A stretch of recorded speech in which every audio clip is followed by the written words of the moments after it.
पंचायत होखेला।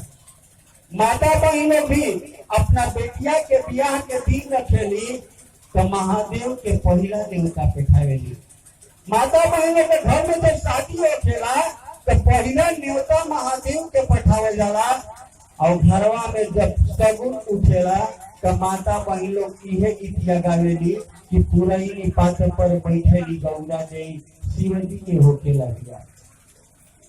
बात के विचार करी, बात हम नहीं कहो, हमार दादी के भी दादी इहे गीतिया गावत रही कि पूरा ही पात पर बैठेली गौरा जई शिव जी के होखेला बिया।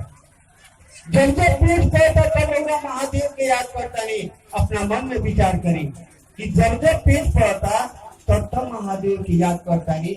वो महादेव से कम पेच में ना प्रेम में याद करे के प्रयास करे।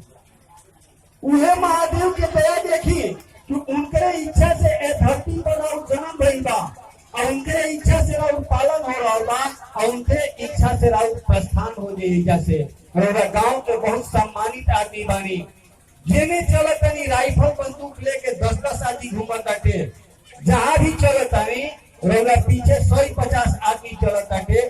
बाकी विचार करी कि के कितना साथ देने वाला बा, के कितना तक साथ देने वाला बा। विचार करी कि अभी रोगा मर जाता नहीं, राहुल खूब सुंदर पत्नी दिया, पत्नी से खूब प्यार करता नहीं, राहुल पत्नी रोगा से खूब प्यार कर दिया। अगर जो रोगा मर जाता नहीं तो राहुल पत्नी रोगा सीना पर मूड़ी पटक पटक के रोई। काहे खातिर रोगा खातिर ना कि कुछ दिन और ठहर गई रहती तो बेटिया के ब्याह हो गई। रउआ खातिर नहीं मरत, कुछ दिन और ठहर के रहती तो बेटिया के ब्याह हो गई रही, लड़कवा के ब्याह हो गई रही, घरवा अधूरा बा घरवा बन गई। विचार करी आपके साथे प्रेम करे वाला की बा। विचार करी कि जेकरा साथे रउआ कसम खइले बानी जीवन भर साथ देवे खातिर उ रउआ साथे नहीं खेदा। आप विचार करी कि राहुल शरीर से गुजर जाता थे, राहुल पत्नी सीना पर मोड़ी पटक पटक के रोतिया। भाई साहब बहन जी पत्नी के साथ ये समाज में अनुभव करी कि समाज में भी लोग राइफल लेके जेने चलत रही सही आदमी पीछे पीछे घुमत रहे, बाकी कोई साथे देने वाला नहीं थे। राहुल बेटा भी साथ ना दी, राहुल पत्नी भी साथ ना दी, कोई आपके साथ देने वाला नहीं थे। ईमानदारी से अपना दिल पर हाथ रख के देखो। भाई साहब कहल बा कि पत्नी के साथ मकान तक जब रउरा गुजर जाता नहीं, राउर पत्नी कितना देर साथ दी तो पत्नी के साथ मकान तक और समाज के साथ श्मशान तक।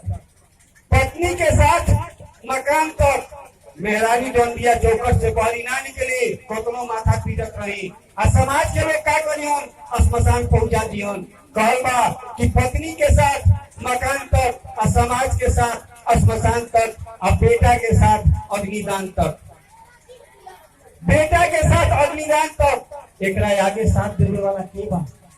विचार करिए धरती पर कतनो बढ़िया काम कैले होखी या कतनो कुकर्म कैले होखी, अंततः श्मशान होगा जाही के जाए के बाद। अंततः श्मशान आपको जाना ही जाना है और श्मशान के अधिपति को ने आप बात भी जानते हैं। श्मशान के मालिक के और खूब बढ़िया जाना चाहिए। श्मशान के मालिक मात्र महादेव हो, मात्र महाकाल हो और दूसरा कोई ना हो। उस श्मशान का मालिक मात्र महादेव है। तो जब उन्हीं के शरण में जाना है और उन्हीं की इच्छा से आप जी रहे हैं, उन्हीं की इच्छा से आप खा रहे हैं, उन्हीं की इच्छा से आप पी रहे हैं, सुंदर जिंदगी बिता रहे हैं उन्हीं की इच्छा से, तो उनको अपना बनाने का प्रयास करें। कोई आडंबर नहीं। साहब ने क्या किया, शिव शिष्यता के सानिध्य में देखा जाए कोई आडंबर नहीं और कोई रुकावट नहीं, कोई परहेज नहीं। विषय आपका है, नहा करके आप महादेव से रिश्ता जोड़ेंगे, आपका मन साफ रहेगा। आप दारू पी करके महादेव के साथ रिश्ता जोड़ेंगे, परिणाम आप जाएंगे। हम कौन है रुकावट डालने वाले? इसी महिला गांव में लोग व्यंग करते थे, ये लोग कहते हैं कि ई माला सब खाला। विचार करें, ई माला सब खाला, यही महिला गांव में व्यंग मिल रहे। भाई साहब रउआ बाखूबी समझदार प्राणी बानी। ये महिला गांव में एक से समझदार प्राणी बाणन। समुद्र के किनारे रहे वाला मछुआरा का ओकरा परमात्मा के याद करे के इच्छा ना हो का ओकरा अधिकार नहीं के परमात्मा से जुड़े खातिर ओकरो अधिकार हो परमात्मा से जुड़े के। मछुआरा के काम मछली मारल, मछली बेचल, मछली खाई, मछली खियाई, वो मछली खाई छोड़ दी के का करे विषय ओकर बा। ओकरा बारे में हम का चिंता करी। गुरु के काम हो आपन गुण अपना चेला के अंदर उतारल। गुरु के काम हो आपन गुण अपना चेला के अंदर शिव जेकरा के नाम भोला कहल बा। एगो दर्जी के साथ रौदा रिश्ता जोड़, रौदा के कपड़ा काटे सिखा दी, रौदा लोहार के साथ जुड़ल, रौदा के हथौड़ी पकड़ावे सिखा दी। आ महादेव कैसन ईमानदार गुरु बाण आ कैसन जगत पिता बाण कि पल प्रतिपल रौदा चैन से सुतल बानी आ राउ सांस चल रहा बा। वही परमात्मा के इच्छा से राउ सांस चल रहा बा और वही परमात्मा के इच्छा लगे ना वही राउ सांस रुक जाए, कहानी खत्म हो जाए। साहब का कैलन ए ससुरे में महादेव के बैठवा देलन। आज से पहले ही बतिया कोई ना कहले रहे। रात में रौदा सुते के बेरी कतनो गंदा अगर सपना देखा तानी, रात के नींद नहीं लागल, रौदा अपना बायां हाथ के टेढ़ मुड़ी से नमः शिवाय अगर लिख दी, कतनो भी भौतिक बाधा होके आपके जौन बटे बड़ा ही सुंदर उंघाई लगी, बड़ा ही सुंदर नींद लगी। कतनो भी बुरा सपना देखा तो कि महादेव के ऐसा आसीन दया बा कि मुनि से रौदा नमः शिवाय लिखते तानी आपके जौन बटे तमाम गंदगी दूर हो जाए।